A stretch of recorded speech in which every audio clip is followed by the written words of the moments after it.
আসসালামু আলাইকুম এভরিওয়ান, কেমন আছেন সবাই? আবারও ওয়েলকাম করছি আপনাদেরকে তারাস কিচেনে নতুন একটি রেসিপি নিয়ে। আজকে আমি করে দেখাবো আমাদের বাংলাদেশের সবথেকে বেশি বিখ্যাত খেজুরের গুড়ের পায়েস। আর খেজুরের গুড়ের পায়েস পছন্দ করে না এমন কোনো মানুষ নেই।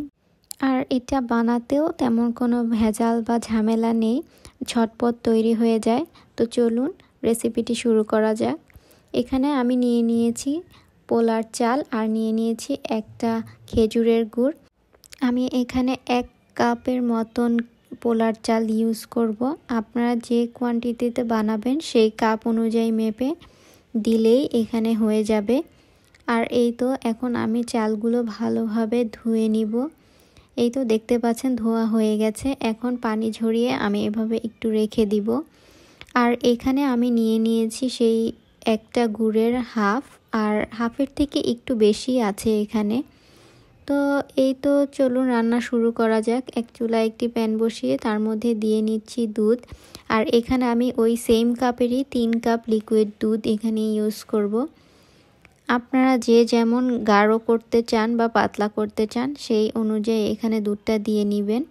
আর এই তো এখন দিয়ে নিচ্ছি পোলার চাল, দিয়ে সব কিছু ভালোভাবে একটু নেড়ে চেড়ে মিক্স করে নিব।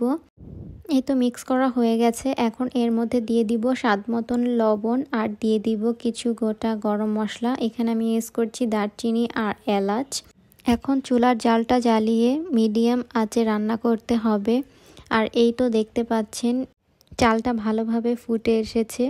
আর এই টাইমটাতে একটু বারবার নেড়ে চেড়ে চেক করতে হবে যে চালটা পুরোপুরি রেডি হয়ে গেছে কিনা।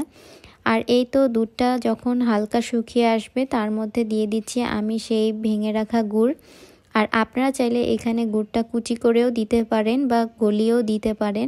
আমি আস্তাটাই ইউজ করছি কারণ এটা গলতে বেশি সময় লাগবে না। আর আপনারা চাইলে তো গলিয়েও দিতে পারেন। তো এই তো দেখতে পাচ্ছেন সব কিছু আমি ভালোভাবে নেড়ে চেড়ে মিক্স করে নিব আর ওয়েট করব গুড়টা গলে আসা পর্যন্ত। যখন গুড়টা গলে আসবে দেখবেন এটা আস্তে আস্তে একাই কালার চেঞ্জ হতে শুরু করেছে। আর এই তো দেখতে পাচ্ছেন গুড়টা যখন গলে এসেছে কালারটা কিভাবে চেঞ্জ হয়ে গেছে। আর এই তো এই পর্যায়ে এরকম আসলেই বুঝতে হবে যে পায়েসটা রেডি হয়ে গেছে। আর এই তো এখন একটু সব কিছু ভালোভাবে নেড়ে চেড়ে মিক্স করে নিলেই তৈরি হয়ে যাবে গুড়ের পায়েস। আর এই গুড়ের পায়েস কার কার পছন্দ অবশ্যই আমার কমেন্ট বক্সে জানাবেন। আর এই রোজায় আমরা ইফতারিতেও এইটা একটা ডেজার্ট হিসেবে রাখতে পারি। তো এই তো আমি একটা সার্ভিং ডিশে এখন সার্ভ করে নিচ্ছি। আর দেখতেই পাচ্ছেন কালারটা কি সুন্দর এসেছে পায়েসের। এখন আমি এর উপরে কিছু কিশমিশ আর বাদাম দিয়ে সার্ভ করে নিব। আপনারা যে যেমন ইচ্ছা সেভাবে বাদাম কুচি দিয়েও সার্ভ করে নিতে পারেন। আর এটা গরম গরম খেতে কিন্তু খুবই মজা লাগে, বা আপনারা এটা ঠান্ডা করেও খেলেও খুবই মজার হবে। এই তো তৈরি হয়ে গেল মজাদার গুড়ের পায়েস। এই রেসিপিটা কার কার ভালো লেগেছে অবশ্যই ভালো লাগলে আমার ভিডিওটা একটা লাইক, শেয়ার আর কমেন্ট করে যাবেন।